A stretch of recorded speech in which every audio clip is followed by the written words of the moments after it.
Hello, and welcome to our author conversation with 2024 Michigan Notable Book selected author R.S. Deeren. He was the author of Enough to Lose, which you can see a little bit here, and then also there, and also behind your head, too, as I saw, and with the Michigan Notable Book Award, too, which I love. Very exciting. So we're really excited to talk with him today. We're going to just, delve into what it means for him to be a writer, writing process, the book itself. So, but first I'll let you actually introduce yourself too. Well, yeah. Thanks for having me. The Library of Michigan and Library of Michigan Foundation, the notable books. This has been um, a heck of an honor. I've been really star-eyed throughout all of this. And I do have show and tell for later that provided by my Aunt Sandy and Uncle Larry. I love it. They don't know that I'm going to do this, but I'm going to do it anyway. But I am R.S. Deeren. I am from the rural thumb region of Michigan.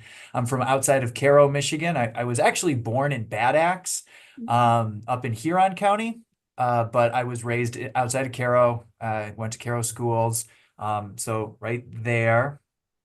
And I went to school at Saginaw Valley State University. And oddly enough, just weird, yesterday was my 10-year anniversary for having moved out of the state of Michigan. Oh And my I was like, gosh. oh, yeah, 10 years ago, yesterday, I took the jump to focus on my writing career. And I knew that I knew that like writing, like I grew up in a working class family and my goal was a reliable, honest paycheck with healthcare. And I'd always loved teaching. I've been teaching since I was 17. And I was like, you know what? I could maybe be a college professor, not knowing 10 years later, I would be here. So I'm actually speaking from my office as a tenure track professor in Clarksville, Tennessee at Austin Peay State University. So it's been one heck of a 10 years. A little less hair than when I was in my mid 20s. But I guess that's the stress of grad programs. Oh yes, I, definitely. yes. Before all of that, I was a substitute teacher for a little while. I worked as a bank teller. I chopped wood. I sold wood at the end of a driveway. I mowed lawns. I had all these odd jobs. I was a line cook. I worked for a time in a pizzeria in Chicago. I had all these odd jobs that helped me pay my bills for the last decade plus. And Enough to Lose very much comes out of being raised in rural spaces, being raised out in the woods, and then graduating high school into the Great Recession. Mhm. And like the sheer stress of having a car that leaks oil and not reliable uh paychecks to fix that. And I remember my dad very clearly saying, well, a lot of cars leak oil, you'll be fine. And I'm like, tell that to me at 2 o'clock in the morning when I haven't slept and I'm worried about getting to work the next day. And a lot of those stories, and very much my entire writing career and my literary studies have revolved around class consciousness and the intersection of gender, race, sexual orientation, and immigration status, and how class plays through all of those. And that just really was what motivates me. Wow, that is so cool. And Yeah. I didn't realize that you worked at a Chicago pizzeria. That is pretty Yeah. cool. It was a hand toss pizzeria too. We didn't do any of the deep dish stuff, which is I prefer. I prefer the hand toss. The deep dish is like a It's I a don't know. treat. It's a Yeah, it's a very heavy treat, but no, yes. we worked at I worked at that pizzeria after my MFA. And like after my MFA, I was like, oh, I'll send my book to some agents and I'll wait to hear back on them and maybe I'll apply to some PhD programs. And this one guy, at the university I was working at. He wants me to work it for him. So I've got all these plans. These are all gonna, Mhm. plan A, B, and C.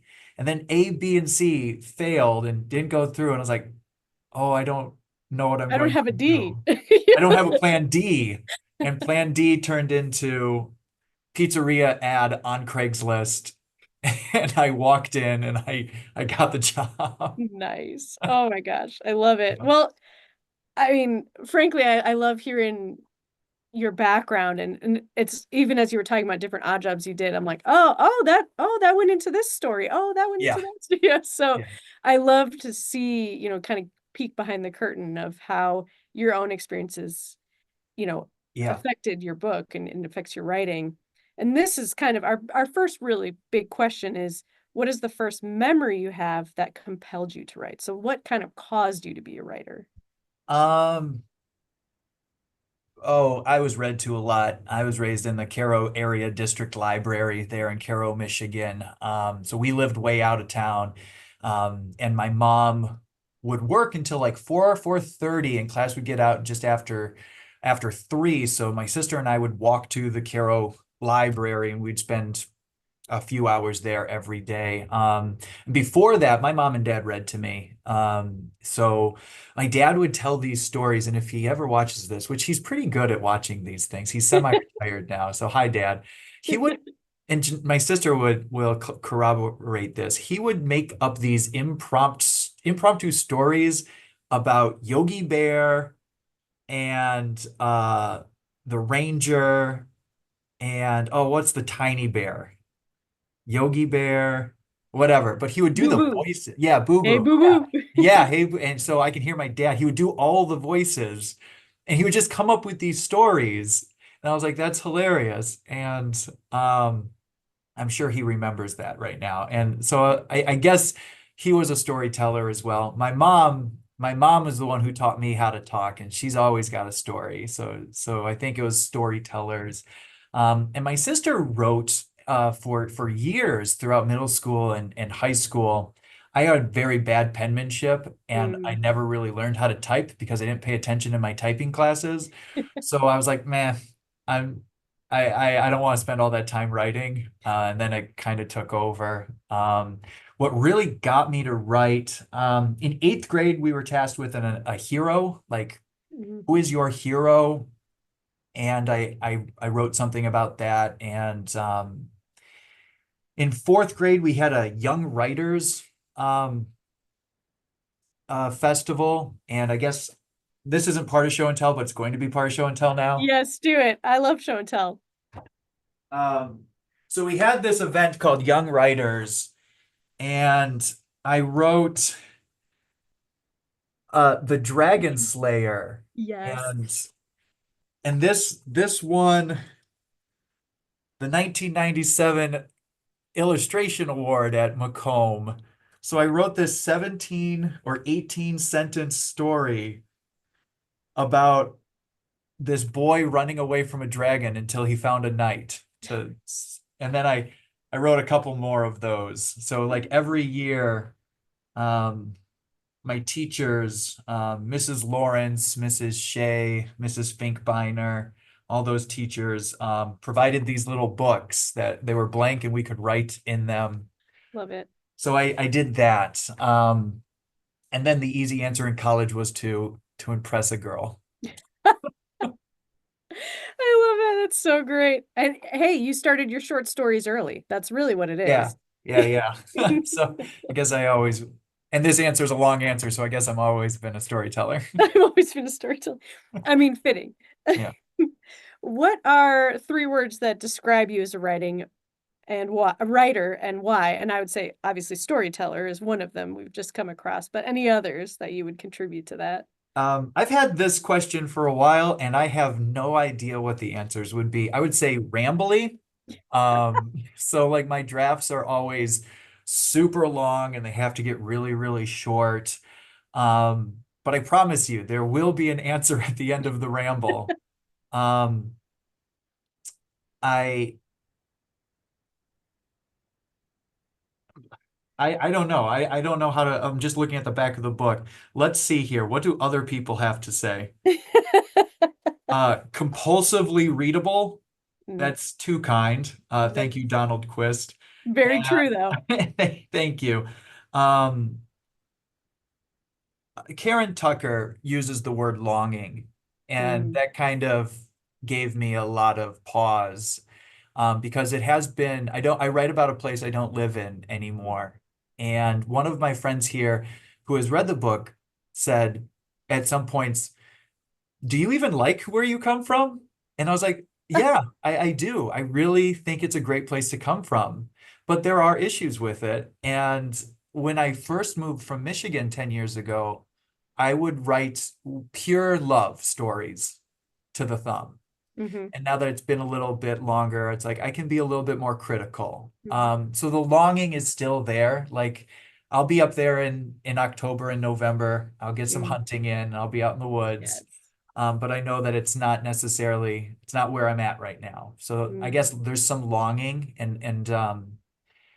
and also class. I have to put class there. It's these stories are very aware of the rich and the poor. They're very aware of where women fall into this mix. And they're very aware of their region, how rural spaces are ignored by urban spaces, or in many times, I mean, we're in another election cycle, so rural spaces get pilloried quite often. yeah, yeah, and left behind. Yeah, Yeah. yeah, yeah. Sarah Smarsh is an author that is of great renown, and she writes brilliantly about rural spaces. hmm And she's kind of been a guiding light for when I'm writing about rural spaces as well. Yeah, I like that, the longing piece. And it's interesting. I have a friend who lives in the Thumb currently. He's from the Thumb. He came Nice. back. So I met him at college, but as I was reading your stories, I was thinking a lot of like things that he had said. And even as you're talking, he has kind of written about his own experiences and like coming back Mhm. to, these places that, he lovingly talked about, these wooded areas, just being able to wander the fields and yeah, there's so much comparison. So Trey McMacken, if you're watching this, Get at me so yeah, so I can read more of your work too. yes. Yeah. Yeah, I mean there's some critical moments and there's some not happy stories in the book, but there's also a ton of beauty. I do like after having gone on tour for the Notable Book Award, I was rereading these pieces and I'm like, oh man, I can see that spot. And I was like, oh, I really love that part of the woods that inspired me to Mhm. write whatever it was. Or like when I was mowing lawns. So the title story, Enough to Lose, is based off of when I was mowing the abandoned houses of bank repossessions during the recession. And some of these houses were just gorgeous. And the neighborhoods they were in, we would be up near Caseville, and I was like, wow, these places are gorgeous, and they will still be gorgeous whether or not there's people here.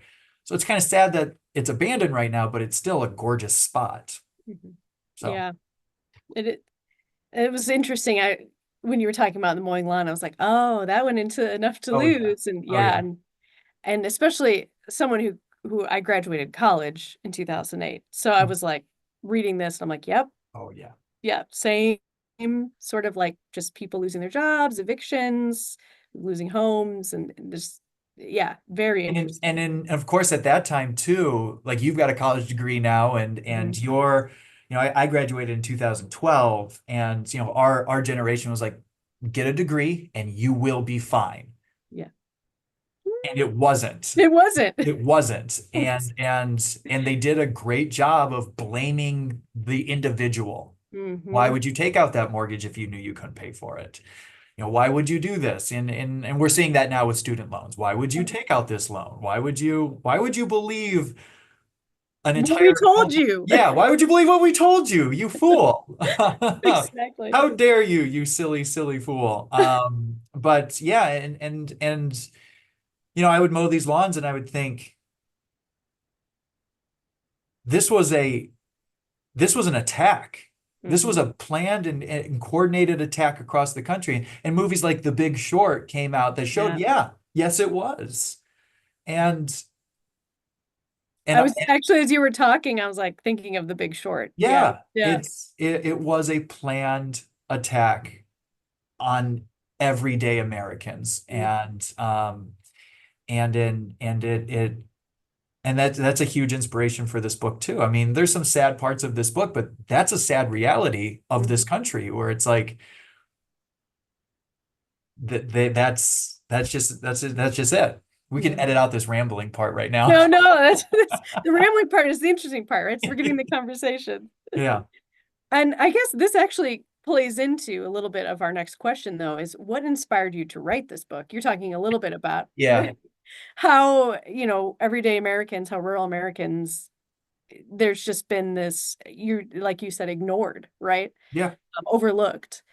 And but is there anything else that you like would contribute to that? What inspired the book? I had read a lot of stories, or a lot of stories of from the Detroit area. Of course, we've got Bonnie Joe Campbell in the Kalamazoo area and the Comstock area. Ernest Hemingway had his Michigan stories as well. None of this touches the thumb, Yeah. and I guess it was just a good business decision to write about the thumb. Um, but rural spaces can be cast as the same thing, but they are so different. Like Comstock, Michigan is very different than the thumb of Michigan. I lived in Milwaukee for a few years, and they think their state looks like a hand too. So Mhm. they have a thumb, They but have like that's a, yeah, it's yeah, like it's a kind of like this, yeah, it's or like a I yeah, can't quite something. do it. So their thumb is Door County, and that's a rural count, but it's predominantly resorts. It's predominantly places where people go to vacation, and it's a lot smaller than Michigan's thumb. And when I moved to Wisconsin, I was like frankly speaking, Michigan's thumb is poorer than that rural space. Mhm. And I spent some time last year in Saugatuck, and that's such a beautiful little enclave out on the west coast of Michigan, and it's rural as well, but it is vastly different than even all the way up to Tawas and around Saginaw Bay up into the Thumb. Which isn't to say it's a bad thing. To say that it's poorer is not a moral description of it. It's just the way it is. And I think that I didn't know people wanted to read about that stuff. So I wrote about a random town in Montana once when I was an undergrad, and I was like, yeah, I don't know. I picked a random town on a map, and years later, I met somebody from that town by chance. It's so And funny. yeah, it's weird what the writing life will do for you. Yeah. But then I found that no, people do want to read about these places, and I would read about rural spaces across the country. Jesmyn Ward, a Mm. two-time National Book Award winner, writes about rural spaces that are vastly different than my rural spaces. But then there are still similarities as well. So I think that that's really interesting. So I was really motivated to kind of say, hey, the thumb is here. Thumb buddies are people, and they have beautiful lives. They have tough lives. They have easy lives. They have lives worth talking about. Hmm. So Hmm. let's talk about them. Yeah, I mean, as I was reading your book, I just loved the complexity of all your characters Oh, and thank how I you. was like, these are people I would meet, I would interact with. Like I've met personalities like this. I could envision them, and there was just so much empathy too in Thank you. like just how people were portrayed and like how you interacted with these very complex human beings, right? Like we're not all perfect and we're not all bad, and there's just this mixture of things. So Yeah, I mean, it's writing 101. If your character is 100% good or 100% bad, they're boring. yeah, right. That's just even if it's not realist fiction, it's the stakes are gone because you know what to expect, and um it if I was writing in black and white like that, I would be writing I'd probably be writing for a church or something with morals. What is right Yeah, and what right. is Where you're wrong? trying to teach a specific Yeah, and lesson. I'm not trying to teach nobody a lesson here. I'm just trying to share aspects of life as I saw them and aspects of people's lives that were either partly my own or overlapped with mine. Yeah, I like that. Mhm. For you, and now everybody kind of has like, the way that their other readers are going to interact with your book. It's different things are going to hit them in different ways. But for you as an author, what is the most meaningful part of Enough to Lose? Oh goodness. I know that's super hard. I mean, you can also say meaningful parts. You can give me a couple if you want. Um, so I keep coming back to the character Jamaica. Mm. She's in About the Lies and just opened up my copy of my book and I found something here. It's an autograph from Chris Osgood. And that's a oh, okay, I'll put that over here. The things that I tuck into books. I come back to Jamaica, that character. And she ends that story. What does she say? She says, the crowd was thick and loud and dying of thirst. Someone fed the jukebox, and a couple of waitresses danced with customers. I had work to do and a role to play. Still, I wrung this story through my mind and wondered where and if to start, and which parts, if any, I should leave out. Mm. And um, I just think she's this character who has chosen to stay. And I find that that's extremely admirable um, to stay in Caro because or in the Thumb region because if everybody just leaves, what's left, you Mhm. know? And she chose to stay and she makes some choices for herself and she's very, very confident, very proud of herself. And in these choices, she inadvertently hurts another woman and she's confronted with this woman and she's like, I have all the power in this situation. And what do I tell her? What can I tell her? And will any of it make her feel good or will all of it destroy her? Mm. And anybody who tells stories has that power. Anybody like I predominantly write fiction because it allows me to retell the parts of my life in a way that make them make sense. Mm. There are in this story very triumphant moments for characters, and in real life, those characters did not have I got choked up. They did not have a triumphant moment. And then there are moments where I ramp up the bad guy a little bit because there are no real like melodramatic evil people with the mustache in real life. Nobody tying us to train tracks. So fiction allows me to do that. Fiction allows me to do all of that. So in the moment in the book itself, I really do come back to the end of that short story. Um, since the book has been out in the world now, just under a year, it came out in September of last year. I've had strangers email me or message me and have just like I'm just blown away by the kind words that they've had to say about this book. Um, and I don't know these people. They don't need to do any of this stuff. And there's folks up in the Tawa or the Traverse City area, people up in the Sioux, people that don't even live in Michigan anymore. I got this message from this woman who said, paraphrasing it, and it was like 10:30 at night, and she sent this Facebook message that said, as a woman, your story, the story Streaks of White and Color, hit me particularly hard because I am an artist, and it's hard to be an artist in a place where you aren't going to get paid for your art. Yeah. Um, I mean, there are some artists that do get paid for their work. There's a brand new mural up in Caro, Michigan, and I'm sure that that artist got paid for it. But that's one person. Yeah. There's 4,000 people that live in Caro. Uh, and to have this person who doesn't live there, she said something like, "Your book didn't make me love the thumb, but it did make me feel seen. Mm. And I was like, oh, I can retire. I can retire now. Like you didn't owe that to me. And to have somebody who is different from me say that they felt seen by this story, it really floored me. And I think that that's the fact that these stories that I wrote from jobs that I had could touch people. I, I 10 years ago would never have thought of that. Hmm. That's so cool. And to be able to have that reach too. Yeah, and I guess that's the beauty of the internet age where folks can just reach out to you and just be like, "Hey, thanks." Yeah, I'm like, right. "Thank you."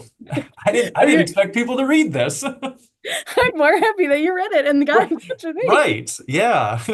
I love that. Oh, that's so good.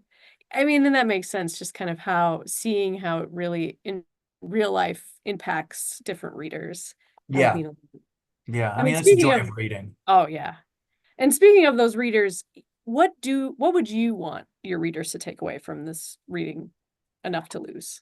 Um, my undying gratitude. Thank you so much for reading it. Yeah. Yes. I would say I would say that it's a story that is born out of class struggle, and it's a story that is born out of the recession and not a happy time. So there are some tough stories in here, but there is so much beauty. And the cover, I mean, the team at Wayne State University Press did such a perfect job at this cover. Like they sent me the PDF of the cover, and I swore actually when I saw it because I was like, it's like seeing it's like love at first sight, or like Mhm. finding a long lost twin or something like that, because there's a lot of storm clouds on the cover of the book, um but there's really gorgeous, impressive landscape. So I would say that throughout all of these tough stories, to find those moments of beauty and to find where people are making it, like some of the characters are main characters in some of the stories, and then they're just in the background in other stories, and keep an eye on them. Keep an eye on, because you see that some of them really do uh, create a beautiful life for themselves. Mhm. So look for those. Was thinking of, oh gosh, now I gotta look at the title again to remind myself of the short story title, the deer one. Yeah, her guts and all. Yeah, yeah, her guess. Thank you. I was like, um, and just it was this, here's this guy, old guy covered in deer guts, sitting next to this poor kid who just hit the deer and is drunk, and they're Mhm. sitting on this river, and he, and there's just this beautiful moment, and it's sweet, it's bittersweet, Yeah. and he's remembering, his friend who had died there, and like Mhm. that where he smells the Verner's smell. And Yeah. and I was like, yeah, I can get burners down here in Kroger now, down here in yeah. I Tennessee. I'm so glad to hear that. But I mean, it was just it was A, such a Michigan moment, but B, like just this really beautiful bittersweet moment Yeah. where there was this real like connection and joy even in the midst of this deep sadness. Yeah. That really, so I think you're right. Like it's just like the cover, right? There's storm clouds, there's trials, but there's really some real beautiful beauty Yeah. in there as well. Yeah. I think and that's true of life, right? Mhm. We have these bittersweet moments. We have, and later on, the last story of the book, Streaks of White and Color, we get to see. So in that story with the bridge, that's Scott as a child, and then he comes back in Getting Out, and he's an adult, and he does some unforgivable things, and he goes away, and then the people that he had interacted with come back in the last story, and they're back at that bridge, and they have no idea that Scott was a kid on that bridge 20 years before, 30 years before, Yeah. but they're there at that bridge, and it's a memorial moment, and they have artwork. They're surrounded by artwork, and there's a lot of beauty in it. And but it is bittersweet because they're under a bridge on the Cass River with a fire, and they're drinking too much. They're smoking a little bit, but they're together and they Mhm. are doing something that is good for themselves. Yeah. Yeah. Yeah. I like that. Yeah. And I feel like frankly that's real to life, right? It's never usually all Yeah. 100% shiny golden No, times. no, not at all. Um Now we've been kind of talking about the book and like what we're wanting readers to have, but how was your reaction? What was your reaction when you learned that your book was selected as a Michigan Notable Book? Yeah, that's the only one I have a direct question for, or a direct answer for. Yeah. But I still have to ramble because back in the day, I wrote one of the stories. I was on a flight to Portland to go to the AWP conference, and I was Mm. writing one of the short stories, and this was before there was an idea of a book. And I was on the back of a Southwest flight, and the flight attendant just kept plying me with coffee, and I got the piece done. And then flash forward, the book's already been published, and I'm flying Southwest with my partner Jessica. And you're supposed to put your phone in airplane mode, and I didn't. And I got No. an email from you all at the Library of Michigan, and it said that you have been awarded this, and I'm like, Jessica. And then I told her, I was like, I was writing this book on a Southwest flight, and now we're on a Southwest flight, and it's happened. And then we would sit there and I was drinking decaf coffee at that time now. Now I'm on decaf. So I was drinking decaf and eating the tiny cookies that they give you now. Yeah. And I would just look over to her and I was like, the Michigan Notable Book Award. And she's like, yeah, that's you. And I was like, I was I was just blown away. So cool. But the book come out in 2023 in September, and it's all new for me. This is my debut, and my aunt and uncle, Aunt Sandy and Uncle Larry, they had asked me, well, what do you want from this book? What's the next step? And I said, well, somebody might read it. I might sell a few copies. I'll do a few events. I'll reach out to some bookstores, and I'll reach out to the Caro District Library, and I'll do some readings. And it works well because I have this job now that I need to have published, and that helps. They said, well, Mhm. what would you like? And I said, well, there's this thing called the Michigan Notable Book. No way. And she's like, and I said, and I'm not going to explain it too much because if I talk about it too much, I will have jinxed it and it won't happen. And they're like, what's that? And I said, well, it's an award that I would like to win. And she's like, okay. And so then at the night of notables, my aunt, when she was when she was on the phone with me talking to me about it, she wrote down goal, Michigan Notable Book. And then she wrote dreams do come true. And I had Oh, had that conversation with her on December 13th, 2023. She's very good at archiving all of this. So if you need an archivist over at the library, we'll give her a that's my call. show and tell. Like she Wow. said maybe it'll happen. I'm like, well, it won't because I've said it now out loud. So so to have that happen, it was a dream of mine. It would have been very nice to have my home state say, hey, you did something good. And as my Mhm. grandfather said, a country kid done good. Love it. Yeah. Well, that is really cool. I love that she recorded that too. Oh, That's and I can see it too. I can see the den where she has the chair, and I can see the pile of notes, and she's very good about that. She wants to remind us of our dreams, and she wants to remind us of, what we have said, and she's very good at that. oh, that's beautiful. I love that. Yeah. And Yep. it also explains why in your stories the details are excellent. Oh, The imagery, the like you feel like you're there in that spot. yeah. So I'm like, when you're like, I can recall the exact end. I'm like, yeah, that makes sense. You're right.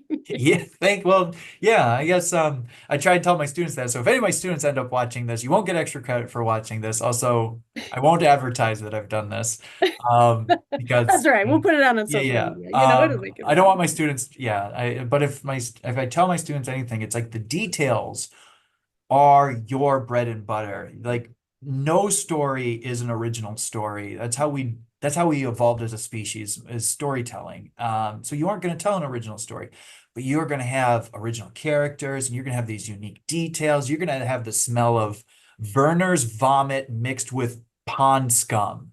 And And some deer somebody, guts. deer guts, yeah, somebody's going to know that smell. And they're going to be like, oh gosh, I'm there. So good. Yeah.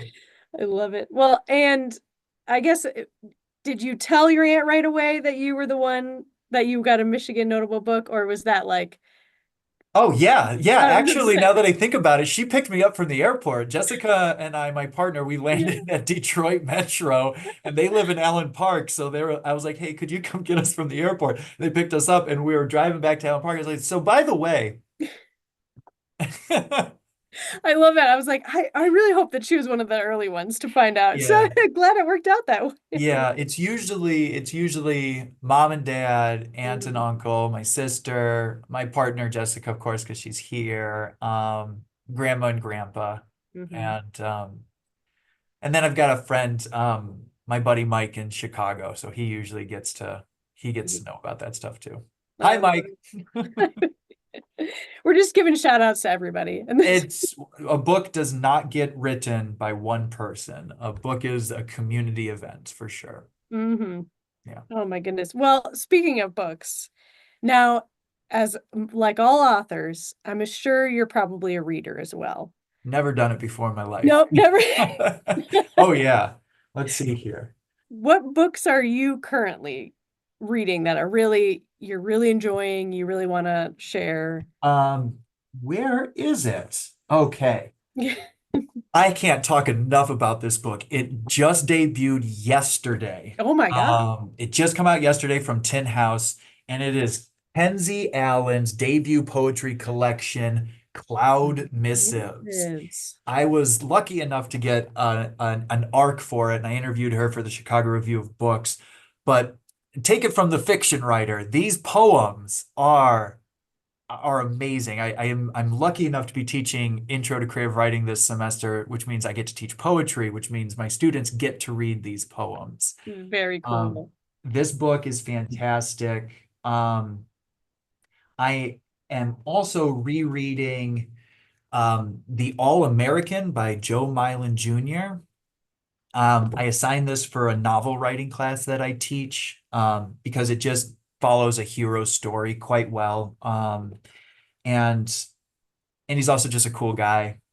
And I just finished an audiobook and it has some Michigan ties. It's Mo Rocca and his book Mobituaries, based off of his podcast. And that was a really good nonfiction book because it's like a deep dive into all these niche historical moments.